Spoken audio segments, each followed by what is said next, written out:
आइए चक्र को उल्टा शुरू करते हैं, वापस पीछे जाते हैं 4 एलिमेंटों के ऊपर।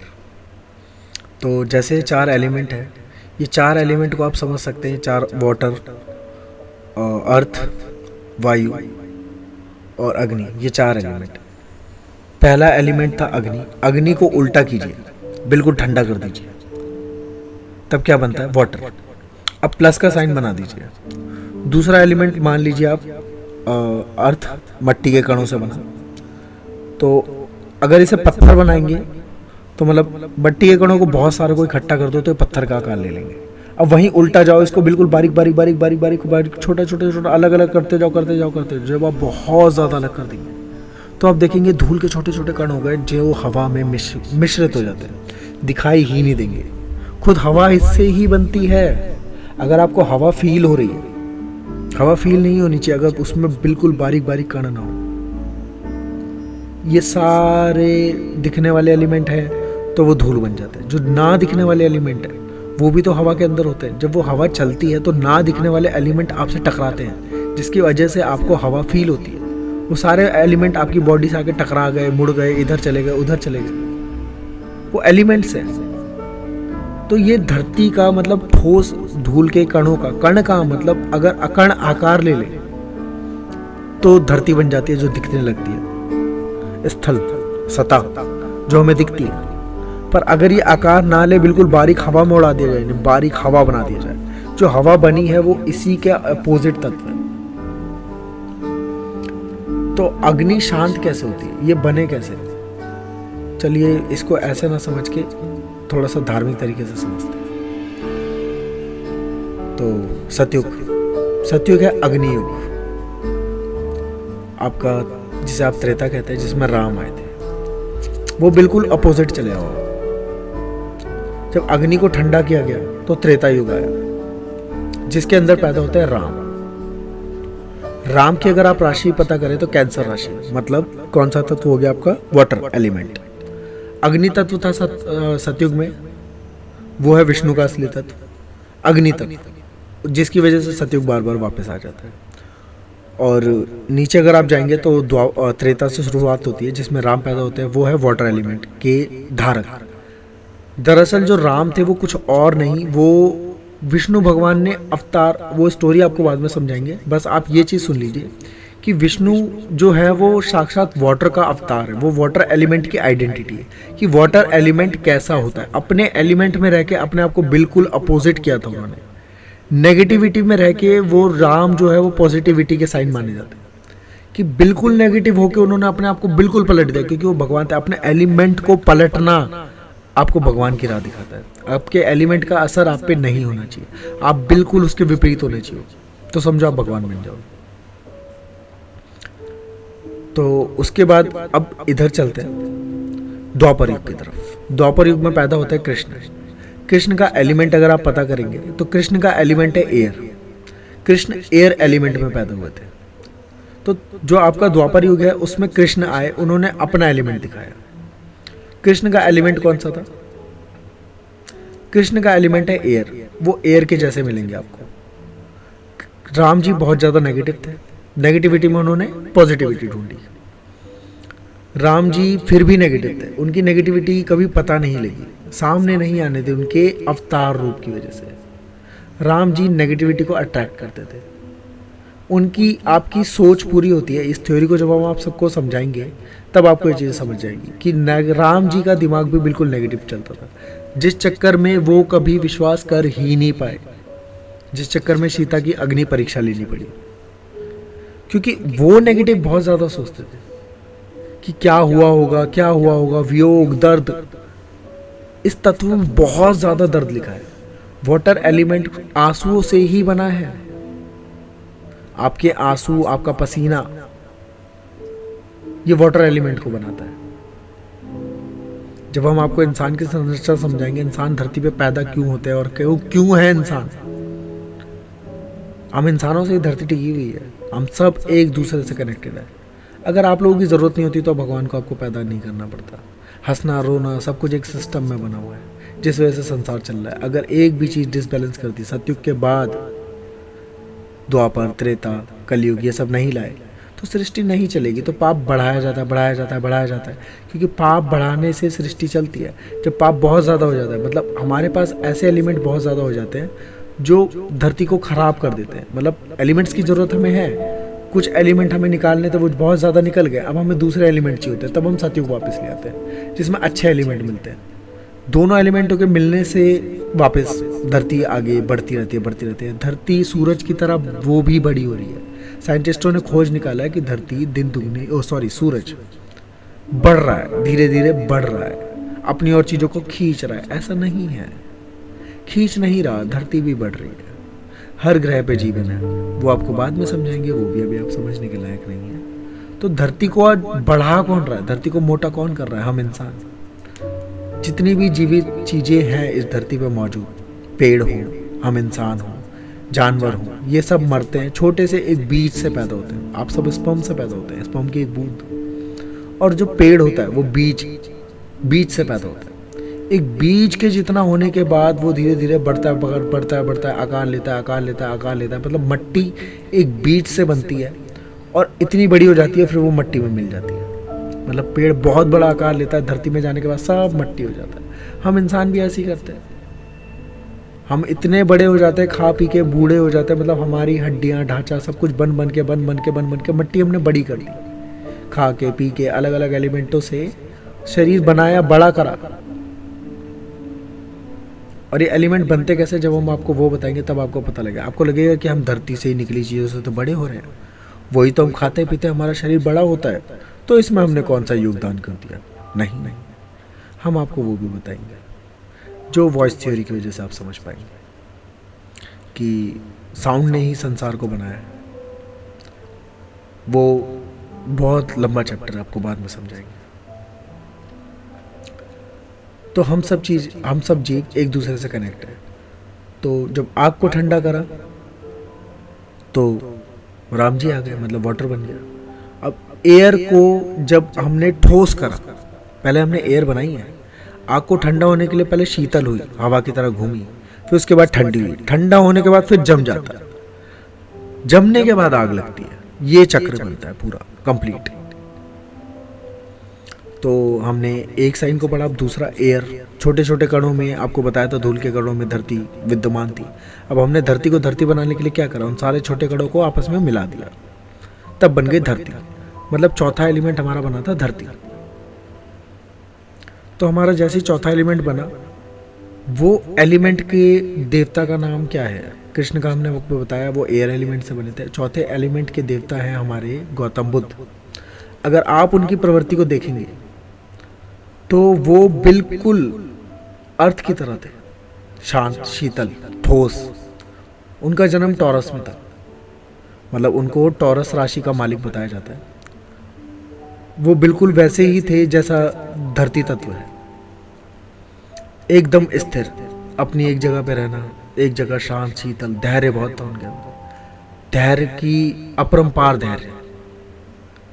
मतलब अपनी किसी चीज को पाने के लिए, अपने लक्ष्य के लिए एकदम स्थिर रहना। गौतम बुद्ध कोई भगवान नहीं, आपको वो धरती एलिमेंट का असर क्या है, मतलब चार, आप पंच तत्व से बने, आपको चार एलिमेंटों को समझाया गया है।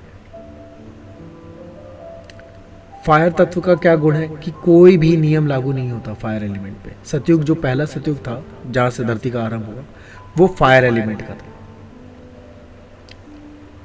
वहां पे भी देव पैदा हुए होंगे, उनके बारे में भी चर्चा करेंगे बाद में।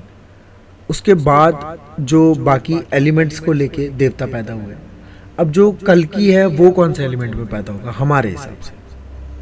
बाकी हो सकता है हम लोग गलत हो, हमारे कल्कि चैनल, हमारा कल्कि ज्ञान हो सकता है सब बेकार हो, ये भी बस एक बकवास भी हो सकती है। पर ये बकवास सुनने में बड़ी इंटरेस्टिंग है और लॉजिकों को मैच कर रही है। आपको भी लग रहा होगा सुन के, हाँ चीज़ें तो मैच हो रही हैं।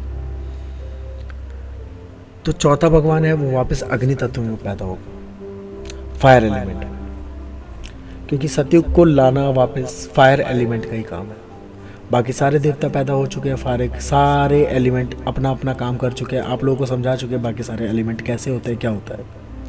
अब हमें नहीं पता कि क्या वो कल की चौथे के बाद पांचवा चक्र भी तोड़ पाएगा या नहीं, कि ये वाला जो सतयुग आएगा, अपडेटेड वर्जन सतयुग का, उसमें वो कल की पांचवा एलिमेंट मैं बताता हूँ आपको बना कैसे। पांचवा एलिमेंट इन चारों एलिमेंट को जिसने अपने वश में कर लिया, स्वयं भोलेनाथ, उन्होंने अपने इन चारों एलिमेंटों को वश में कर रखा है, इसलिए उन पर किसी भी चीज का असर नहीं होता। वो स्वयं भोलेनाथ का अवतार होगा कल की जो होगा, वो सब भगवान होंगे उसके अंदर। जैसे सारे अवतार कहते हैं मुझ में सब है, वैसे वो कहेगा, लेकिन वो सच में बाकी सबसे अलग होगा अब तक के सारे अवतारों से, क्योंकि सारे अवतार गंदे एलिमेंटों से बने और उन एलिमेंटों को परखा। उन अवतारों ने आके देखा इन एलिमेंटों की खासियत, इन एलिमेंटों की कमियां क्या है। तो अब वो अवतार जानते हैं, जो अगला अवतार होगा वो बाकी सारे अवतारों को धारण करने वाला होगा, उन सारे अवतारों की क्वालिटियाँ उसके अंदर होगी। तो वो जानता है उन एलिमेंटों में क्या कमी है क्या नहीं है, वो चारों एलिमेंटों को पढ़ चुका है। अब चारों एलिमेंट को पढ़ने के बाद स्वयं शिव का निर्माण हुआ था, कि जब उन्होंने हर एक एलिमेंट की कमी, ताकत, अच्छाई, बुराई सब जान लिया, उन केमिकलों को 3-3 भागों में बांट दिया। आप जितने भी लोग बटे हुए हैं, आप लोग जो जो कर्म करते हैं, जो जो कांड करते हैं, जो जो राशि जिससे कांड कराती है, आपको सब भगवान देख रहा है, आप सब भगवान के बच्चे हो। वो जान रहा है आप लोगों के द्वारा, जब भी तो वो कहता है कि संसार में हर घटना का उत्तरदायी मैं हूँ, क्योंकि आप लोग बस खेल रहे हैं, आप लोग बस उसे बता रहे हैं, आप लोग उसके एक्सपेरिमेंट है। आप लोगों के थ्रू वो जानना चाह रहा है कि इस एलिमेंट से अगर ये करवाया जाए तो क्या होगा, इस एलिमेंट का अगर ऐसे यूज़ करा जाए तो क्या होगा, इस एलिमेंट की स्टोरी अगर ऐसे बनाए तो क्या होगा, तो ये एलिमेंट कैसे रिएक्ट करेगा, इस एलिमेंट को अगर इस कहानी में डाला जाए तो ये एलिमेंट वहाँ पे क्या डिसीजन लेगा। आप लोग अलग अलग एलिमेंट, अलग अलग, हर किसी इंसान की देखना कहानी में थोड़ा कुछ 19-20 सेम और कुछ अलग भी होता है। हर आदमी की कहानी थोड़ी सी अलग होती है। ऐसा तो नहीं होता ना किसी की पैरेलल स्टोरी चल रही है। पैरेलल स्टोरी तो सिर्फ पैरेलल वर्ल्ड में चलती है, वो भी आपको दिखाएंगे बाद में पैरेलल वर्ल्ड कैसे चलते हैं। पर इस यूनिवर्स में सेम स्टोरी नहीं होगी, हल्का सा एक इंसिडेंस तो अलग होगा। बेशक आप पैदा ही बेशक अलग अलग जगह पे हुए, कुछ तो अलग होगा। आपके माँ बाप थोड़े से अलग होंगे, आपका आस पड़ोस अलग होगा, आपके दोस्त अलग होंगे, अलग राशि के, अलग एलिमेंट के। अभी आप इतना ही जानिए, मैं आपको अगर इससे डीप इन्फॉर्मेशन दे दूंगा जो हिंदू सनातन धर्म के पंडितों के पास होती है, उसको जानना थोड़ा सा मुश्किल हो जाएगा आप लोगों के लिए। उसके हिसाब से राशि चक्र को देखना बहुत मुश्किल है, मेरे लिए अभी, हम लोगों के लिए खुद मुश्किल है उसको एक्सप्लेन करना। अभी हम लोग भी ट्राई कर रहे हैं कि आपको एक्सप्लेन ऐसा कर पाएँ कि वो पंडितों पुरोहितों जैसा ना हो, वो साफ हो, इतना साफ हो कि आपको कभी दोबारा राशि को जानना ही ना पड़े। मतलब कि आपको किसी पंडित की जरूरत ना पड़े, आप खुद पंडित बन जाए। अब अगर आप ज़ोडिएक के तरीकों से अगर आप जानने की कोशिश करेंगे तो आपको बहुत सारी चीज़ें जानने को मिलेंगी। आप अपने अपने तत्व, अपनी अपनी राशि के बारे में जानने की कोशिश कीजिए। और अगर हो सकता है आपको राशि के बारे में अपनी ना पता हो कि आप कब पैदा हुए थे, अगर आपके एग्जैक्ट डेट ऑफ बर्थ आपको नहीं पता या किसी ने गलत बता दी, गलत पता है, तो हो सकता है आप अपने आप को रॉन्ग जज कर जाए। आप अगर नहीं पता तो आप हर राशि के बारे में थोड़ा थोड़ा पढ़िए। कुछ चीज़ें आपको अपनी राशि के बारे में जब आप पढ़ने जाएंगे तो आपको पता लग जाएगा ये चीज़ मेरे से मैच हो रही है, आपको अपनी राशि पता लग जाएगी। उस महीने के आसपास का अगर आपको पता हो कि आप गर्मी में पैदा हुए थे, सर्दी में पैदा हुए थे, तो 3-4-5 राशियाँ पढ़ डालिए, तो आपको पता लग जाएगा एग्जैक्टली आप कौन सी राशि के हैं और उस राशि की सारी चीज़ें आपसे मैच होंगी। तो मुझे लगता है हमें आज यहीं पे विराम दे देना चाहिए। इसके आगे हम अगली कहानी में आपको बताएंगे क्या, कैसे और क्यों। देखते रहिए। तो ये हमारा समय चक्र चलता हुआ आ रहा है। आप सतयुग में जो थे, द्वापर में जो थे, आप लोगों ने उस ज़माने में जो गलतियाँ करी होंगी या जो आपके कर्म रहे होंगे, उसके हिसाब से आप कलयुग में आप भी भोग रहे होंगे। हम आपको इसका पूरा सिस्टम बताएंगे बाद में। वो कहानी सुनने में आपको और मज़ा आएगा। जब आपको सच पता लगेगा तो आपको हंसी आएगी। ब्रह्मांड का एक ऐसा सच है जो आपको बताना ही नहीं है। अगर हम अपने कल्कि के हिसाब से माने तो वो कह रहा है ब्रह्मांड का एक ऐसा सच है जो आपको बताना नहीं है। अभी तो नहीं बताना, आप समझने लायक नहीं है। जिस दिन आप जान जाएंगे तो आप हंसेंगे और आप खुद को भगवान मानने लगेंगे और आप बहुत हंसेंगे और आप फिर से अगली पीढ़ियों को, जैसे सतयुग से द्वापर युग क्यों आता है, वो पीढ़ियाँ सारा सच जानती है और सारा सच जानने के बाद सारा सच छुपा देती है। बच्चों को झूठ बताया जाता है, मतलब मिलावट कर दी जाती है। हम सब भगवान बन चुके होते हैं। सतयुग में हम सब भगवान होते हैं दरअसल। और हम सब में बराबर ताकत होती है, हमें किसी भगवान की जरूरत नहीं होती, ना वहाँ पे कोई विष्णु होता ना कोई शंकर। हम सब कहते हैं शंकर आजा बगल में बैठ, क्योंकि वहाँ पे सारे ही भगवान हैं। फिर उसके बाद हम ये गेम दोबारा बनाते हैं, क्योंकि अगर हम लोग ये गेम नहीं खेलेंगे तो हमें मज़ा नहीं आएगा, हम बोर हो जाएंगे। अगर आप सबको ही सच पता लग जाए, अगर सपोज करो सारे ही भगवान है या सारे ही हीरो है, तो फिर क्या ही मज़ा। मज़ा तो तब आता है ना जब मतलब कहानी में ट्विस्ट हो, हमें पता ही ना हो, हम सब ना कर सके। ये गेम हम लोगों ने लिखा है कि शक्तियाँ ना ही हो, चमत्कार ना हो, तब दुनिया कैसी होगी। ये सब हम सब की रजामंदी से ये गेम चल रहा है, क्योंकि हमें परेशान होने में खुशी मिलती है। अगर आपकी लाइफ में कोई टेंशन ना हो ना, तो देखना आप ज़्यादा टेंशन में आ जाएंगे। यार लाइफ इतनी कुछ है ही नहीं, मुझे सब मिल गया, क्यों मिल जा रहा सब कुछ। मेरी लाइफ में स्ट्रगल क्यों नहीं है भाई, मेरी लाइफ में प्यार क्यों नहीं है, मेरे को क्यों नहीं मिला धोखा, मेरे पास बंदी क्यों नहीं है। हमें चाहिए, people they want problem till they get it. हमें चाहिए परेशानी भाई, कोई नहीं रह सकता बिना परेशानी के। तभी तो लोग कहते हैं भाई खाना है वो लड्डू शादी का, अरे वो मोतीचूर का लड्डू खाना है, हमें भी देखना है भाई। जो खाए पछता है, जो ना खाए पछता है, ना खा के भी तो पछताना पड़ता है, क्योंकि भाई क्यों नहीं है ये परेशानी। चाहिए बस ये छोटा सा गेम है, सतयुग द्वापर त्रेता कलयुग। तो इस गेम के लिए आपको रोने की जरूरत नहीं है। मैं आप या हमारा कल की नकली कल की जो है वो आप लोगों को बताने आया है इस गेम की सच्चाई। जब आप लोग इस गेम की सच्चाई जान जाएंगे तो आप लोगों के दुख दर्द खत्म हो जाएंगे ऑटोमेटिकली। मतलब हम लोगों का मेन मोटिव है आप लोगों को भगवान बनाना। हमारे कल की जो है वो नकली कल की, उसका मोटिव ये नहीं है कि वो अकेले भगवान बन जाए, वो सबको भगवान बनाना चाहता है। तो जब हम सब भगवान बन जाएंगे तो दुख दर्द खत्म हो जाएंगे। इस प्रोसेस में हो सकता है सालों लग जाए, क्योंकि एक पीढ़ी से दूसरी पीढ़ी में ज्ञान जब जाएगा, हम लोगों के अंदर से दर्द खत्म नहीं होगा, हम लोगों के अंदर से पाप खत्म नहीं होगा, क्योंकि हम उन चीज़ों को उस लेवल पर अंडरस्टैंड नहीं कर पाएंगे। जब हम आने वाली पीढ़ियों को नए तरीके से ज्ञान देंगे तो वो तो वही सीखेंगे जो हम सिखाएंगे। अगर हम उन्हें दुख दर्द सिखाएं ही ना, अगर हम उसे डरना सिखाएं ही ना, अगर हम उन्हें बताएं ही ना कि भूत होते हैं, तो उनको तो पता ही नहीं होगा, दुनिया से भूत मिट जाएंगे, भूत होंगे ही नहीं। अंधेरे से डरना लगे। और लोगों को अगर ये सिखाया जाए कि जो अंधेरा है उसी में ज़िंदगी जीने में मज़ा आता है, हो सकता है बच्चे सिर्फ अंधेरे में ही छुपन छुपाई खेलना पसंद करें। डर हो ही ना, प्यार की जगह दोस्ती हो, कि लड़का लड़की के बीच का जो असली रिश्ता होता है वो होता है दोस्ती। और पति पत्नी दोस्त होते हैं, वो कभी एक दूसरे को चीट करते ही नहीं, चीटिंग तो होती ही नहीं, जो मन करे वो कर सकते हैं दोनों। रिश्ता सिर्फ दोस्ती के लिए बना होता है, एक दूसरे के साथ के लिए। अगर पसंद हो तो साथ रहो, जिस दिन पसंद ना हो तो दोस्त हो। एक महीना बाद भी नहीं हुई तो क्या हुआ, अभी दोस्त कहीं और खुश है, एक महीने बाद आके आपसे मिलेगा, वो भी एक खुशी। तो हम इसे इस सदी में नहीं, आने वाली कुछ दशकों में चेंज कर पाएंगे। तो ये कल की ज्ञान तब तक चलेगा। अभी हम आप लोगों को सीधा बड़े झंडे गाड़ने को नहीं कहेंगे, क्योंकि इस सदी में तो ये पॉसिबल नहीं। हाँ, हम इस ज्ञान को लेके अगली पीढ़ियों तक पहुंचाएंगे, ताकि ये चीज़ें धीरे धीरे मिट जाए और हम सब लोग गेम को समझ पाए और ये गेम ख़त्म कर दें। फिर जब हम लोग गेम ख़त्म कर देंगे और आने वाली पीढ़ियाँ बोर हो जाएंगी, क्योंकि कोई गेम होगा ही नहीं, तब वो अपने हिसाब से एक नया गेम लिखेंगे कि इस बार गेम को कितना रोमांचक बनाना है।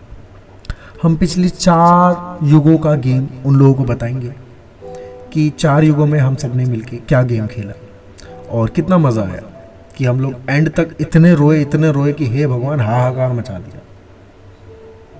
और फिर हमारे ही बुलाने पे हम में से एक भगवान बन के आता है और सबको सच बता देता है। वो सब हमारी ही प्लानिंग थी। जैसे गेम में होता है, सब चीज़ें फिक्स होती है, हर एक लेवल फिक्स होता है कि इस लेवल पे ये आएगा, इस लेवल पे वो आएगा, इस लेवल पे हीरो इतना अपग्रेड हो जाएगा। और हीरो भी हम ही खुद चुनता है कि किस बार कौन बनेगा। जैसे हम बताते हैं, ये स्टोरी भगवान भगवद गीता में लिखा है कि यहाँ पे हम लोग 56 करोड़ बार आके बैठ चुके हैं, या इतने बार बैठ चुके हैं आके, ये स्टोरी इतनी बार चल चुकी है।